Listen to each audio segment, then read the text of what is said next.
നമ്മുടെ വീട്ടിലുള്ള എന്ത് സാധനത്തോടും നമുക്ക് ഒരല്പം താല്പര്യം കുറവുണ്ടായിരിക്കുമല്ലേ. എൻ്റെ കുട്ടിക്കാലത്ത് എൻ്റെ വീട്ടിൽ നിറയെ ചക്ക കിട്ടുമായിരുന്നു കേട്ടോ. ഒരുപാട് പ്ലാവും ഉണ്ടായിരുന്നു, ആവശ്യത്തിലധികം ചക്കയും നമുക്ക് കിട്ടുമായിരുന്നു. അന്നൊക്കെ അത് ചുള പറിച്ച് തരുമ്പോൾ അത് കഴിക്കാനും അതുപോലെ അതുകൊണ്ടൊക്കെ എന്തെങ്കിലും ഉണ്ടാക്കി തരുമ്പോഴും വലിയ പ്രിയമുള്ളതായിട്ടൊന്നും തോന്നിയിട്ടില്ല. ഇപ്പം നമ്മുടെ പ്ലാവെല്ലാം മുറിച്ച് ഇപ്പോൾ കുറച്ച് നാളായിട്ട് നമുക്ക് ചക്കയൊന്നും അങ്ങനെ കിട്ടലില്ല വീട്ടിൽ നിന്ന്. നമ്മുടെ അയൽവക്കത്തൊക്കെ ഉള്ള പ്ലാവിൽ നിന്നാണ് നമുക്ക് ചക്ക കിട്ടാറ്.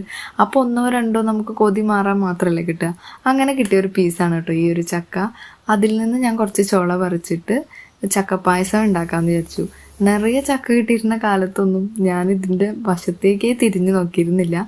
ഇപ്പോഴാണ് ഇതിന് ഇത്രയും മാത്രം ടേസ്റ്റ് ഉണ്ടോ, ഇത്രയും പ്രിയമുള്ളതാണ് എന്നൊക്കെ ഇപ്പോഴാണ് മനസ്സിലാവുന്നത്. ഞാൻ ഇതുവരെ ചക്കപ്പായസം ഉണ്ടാക്കിയിട്ടില്ല കേട്ടോ. യൂട്യൂബ് നോക്കിയിട്ടാണ് ഉണ്ടാക്കുന്നത്. തേങ്ങാപ്പാലും ശർക്കരപ്പാനും ഒക്കെ വെച്ചിട്ട് ഒരു വിധേന ഞാൻ ചക്കപ്പായസം ഉണ്ടാക്കിയിട്ടുണ്ട്. ഞാൻ ഉണ്ടാക്കിയതുകൊണ്ട് പൊക്കി പറയല്ല, എനിക്കും വീട്ടുകാർക്കൊക്കെ നല്ല ഇഷ്ടമായി. ചക്കയും ചക്കപ്പായസം ഒക്കെ ഇഷ്ടമുള്ളവരാണെന്നുണ്ടെങ്കിൽ അതൊന്ന് കമൻറ്റ് ചെയ്യുക. നമ്മുടെ ചാനൽ ആദ്യമായിട്ട് കാണുന്നവരാണെന്നുണ്ടെങ്കിൽ നിങ്ങളൊന്ന് സബ്സ്ക്രൈബ് ചെയ്ത് സപ്പോർട്ട് ചെയ്യുക. വീഡിയോ ഇഷ്ടമായാൽ ലൈക്ക് ചെയ്യുക. അമ്മയ്ക്ക് ടേസ്റ്റ് ചെയ്യാൻ കൊടുത്തപ്പോൾ അമ്മയ്ക്ക് ഇഷ്ടമായിട്ടുണ്ടായിരുന്നു. ഞാനും കഴിച്ചു നോക്കി, നല്ല ടേസ്റ്റ് ഉണ്ടായിരുന്നു കേട്ടോ.